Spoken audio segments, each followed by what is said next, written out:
Jezebel, the queen who refused to kneel. Imagine marrying into a nation and deciding within months that its God would not survive your presence. Not through chaos, not through rebellion, through strategy. Her name is spoken like a warning now.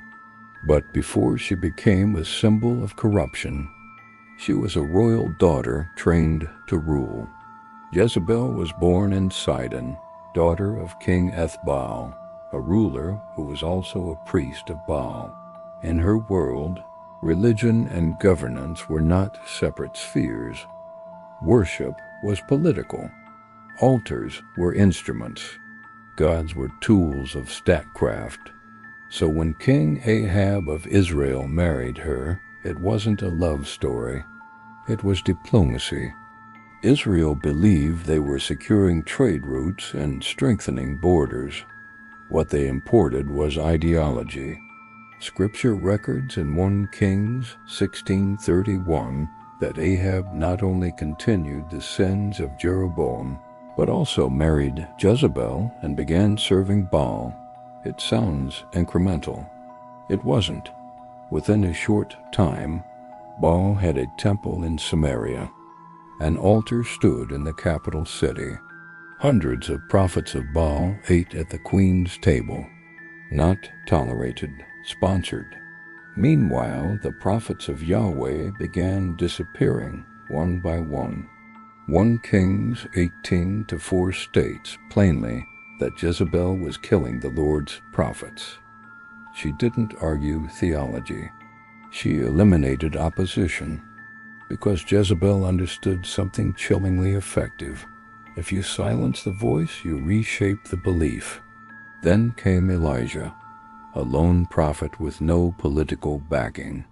He stood before Ahab and declared, "There will be neither dew nor rain in the next few years except at my word." -1 Kings 17-1. In a nation that believed Baal controlled storms, this was not just drought. It was humiliation. 3 years passed. The skies remained sealed. Crops failed. Livestock weakened. The land cracked under a silent heaven. For the first time, Jezebel faced something she could not manipulate. The confrontation moved to Mount Carmel. 1 prophet against 450. Baal's prophets shouted, danced, cut themselves, pleaded with their God. Nothing. Elijah rebuilt the altar of the Lord. He drenched the sacrifice in water, once, twice, 3 times, eliminating every excuse. Then he prayed. Fire fell. The people collapsed in awe. The Lord, He is God. It should have ended there. Public defeat, national exposure. But power built on control does not collapse from embarrassment. It recalibrates. When Jezebel heard what happened, she did not gather an army. She sent a message. May the gods deal with me, be it ever so severely, if by this time tomorrow I do not make your life like one of them.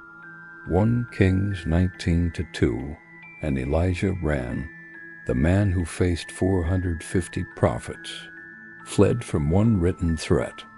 This was not physical force. This was psychological warfare. Jezebel understood that fear bypasses logic. Intimidation attacks identity before it attacks the body. One message destabilized a prophet who had just witnessed fire from heaven. But perhaps her most revealing moment was not on a mountain. It was in a vineyard. Ahab desired Naboth's vineyard. Naboth refused. It was ancestral land, passed down through generations, sacred inheritance. Ahab returned home and sulked. He lay on his bed, turned his face to the wall, and refused to eat. A king immobilized by rejection. Jezebel entered and asked what troubled him. When he explained, she did not console him. She questioned him. Don't you now govern Israel? 1 Kings 21-7. Why are you acting powerless when you are king?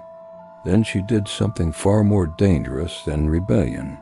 She used the system. Letters were written in Ahab's name, sealed with his authority. False witnesses were arranged. Religious law was manipulated to accuse Naboth of blasphemy. Naboth was stoned. The vineyard was transferred, legally executed, morally bankrupt. She did not break the structure. She weaponized it. That was her brilliance and her terror. When Elijah later pronounced judgment, it was precise. Dogs will devour Jezebel by the wall of Jezreel. 1 Kings 21:23 years passed. Political shifts unfolded. Then Jehu was anointed to dismantle Ahab's dynasty.